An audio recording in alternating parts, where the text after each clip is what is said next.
Hi guys! So for today's video ay naimbitahan nga tayo para sa isang birthday sa isang resort tayo, ang La Villa Francesco. Sa mga oras na to, nagtatanong si Kuya kung nakapagbayad na daw kami ng entrance fee.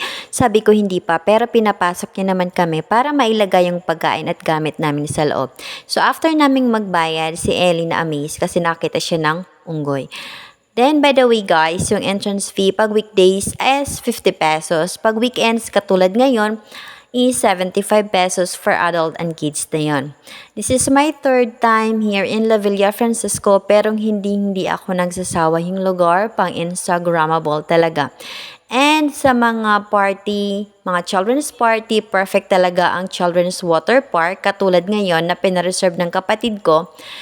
Kasi napaka-safe talaga doon and talagang mababantayan pag naliligo yung mga kids. Sa mga oras na to binitiwan ko si Ellie, pero ang nangyari muntik na siyang matapilok dahil sa pagmamadali.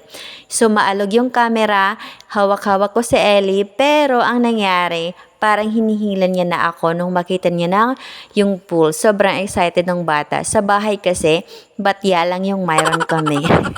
So ayan, grabe yung takbo niya. Excited ng bata. So, yung theme ng Children's Water Park, pang bata talaga, yung cottage niya is mushroom design. Nilagay namin yung mga pagkain sa cottage. And sa mga oras na to, nag-change outfit na si Ellie. Kasi gustong-gusto niya ng maligo. So, ayan, nakita niyo naman, lumusong na sila ng pinsan niya sa tubig. Ang ganda, ang lawak ng pool. And napaka-safe din kasi may lifeguard na nakabantay talaga. Sa mga oras nga na ito ay naglibot-libot kami sa loob ng resort. Kung ikaw ay isang traveler at galing ka ng downtown area, sumakay ka lang ng multicab na DeEat Scan or sumakay ka ng tricycle at mararating mo ang resort na ito. Makakapag-relax ka at perfect ito sa family, friends, or sa magjowa. So, hanggang dito na lang muna. Bye for now, guys!